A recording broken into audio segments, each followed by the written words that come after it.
Why I like the Cloudminders. I like the look of the episode. I think the script is a decent oppressor versus oppressed variant.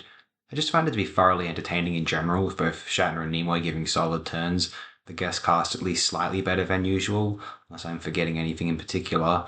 One of the better titles within the third season. I don't know if it'd really stand out in the second season, or even necessarily as one of the best in the first, but it looks nice with its surroundings in this season. Anyway, I'm going to read out at least some of a review from one Jeff Bond. This is from long ago, 2008.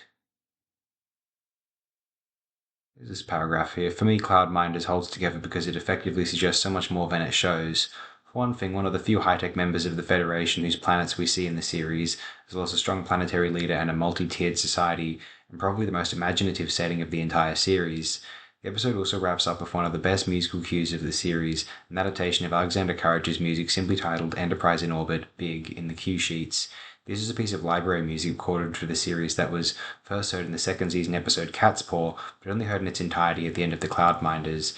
It repeats the last 5 notes of Courage's Enterprise fanfare against a rising series of free note chords for a wonderfully majestic effect as the Enterprise leaves Ardana. A little bit more from the start of that review.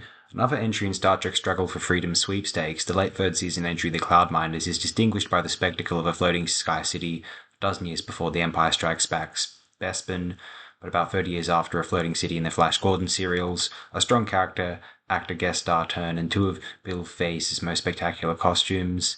Once again, the Enterprise is rushing to cure a plague, this time a botanical one, and when Kirk and Spock beam down to a mining interest on the surface of Ardana to pick up a life-saving consignment of zeonite, they are attacked by the troglodyte miner caste. After being rescued by the High Advisor Placis, Jeff Corey, and a couple of guards, Kirk and Spock are beamed up to Stratos City, the finest example of sustained anti-gravity suspension Spock has ever seen. Turns out, class warfare has erupted between the effete Stratos City dwellers, artists, and thinkers, all and the worker class troglodytes who will do all the dirty work but are confined to the surface and mines of Ardana.